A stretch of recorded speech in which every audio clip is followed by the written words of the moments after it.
Good morning, and welcome to Morning Walk, where we discuss our walk of faith. I hope that your walk of faith in Christ is progressing nicely. And yet many today are struggling emotionally. How do you deal with emotions during times of uncertainty? And that seems to be the theme of our day, uncertainty. We live in uncertain times.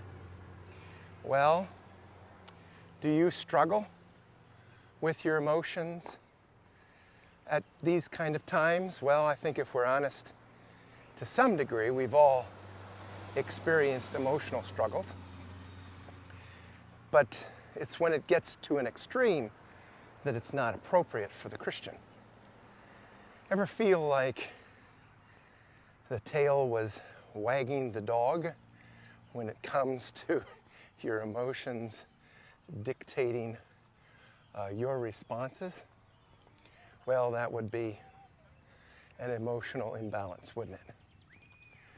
And too often, we credit our emotions as the reason why we stay stirred up and disturbed. But is that really the case? I would suggest that our emotions should not be considered as agitating enemies of our souls. No, emotions rather are feelings and should not be seen as essentially good or evil for that matter. Yes, we acknowledge that our emotions can certainly stimulate either a sinful or a godly character expression for sure, but people struggle with trying to understand that are emotions good or are they bad? Well, they're really neither. They're frankly amoral.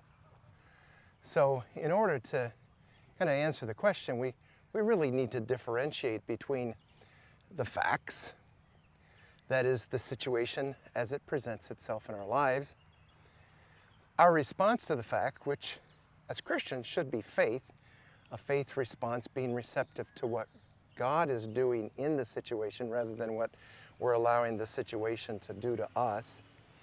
And then our feelings don't go away, but our feelings shouldn't lead the way.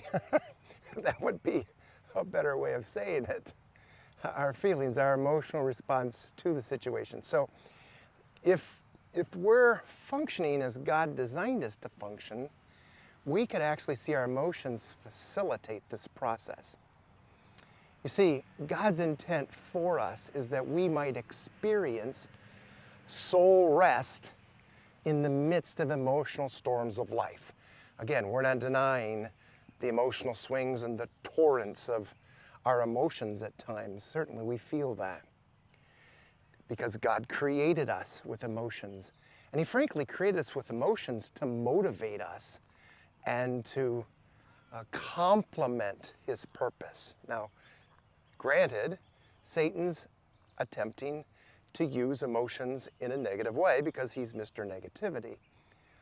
And yet, emotions can be positively experienced when we purposefully allow our emotions to follow our reasoned thoughts, which are carefully determined by God's promptings. Now notice, we're going to have a thought process, and we have a lot to do with the determination of that thought process.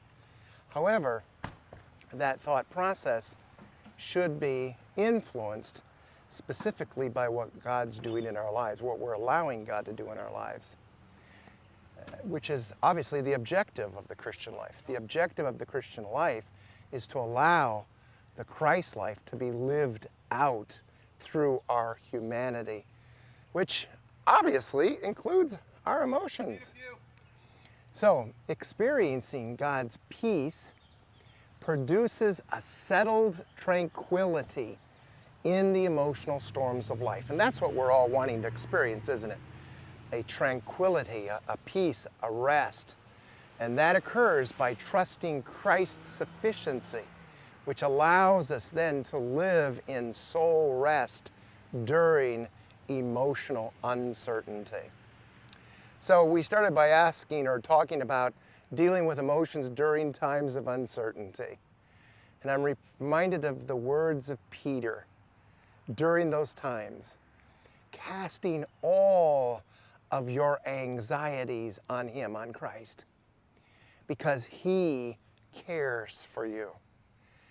And as you walk by faith today, you can experience the emotional energizing of the Spirit of Christ in and through you as your life.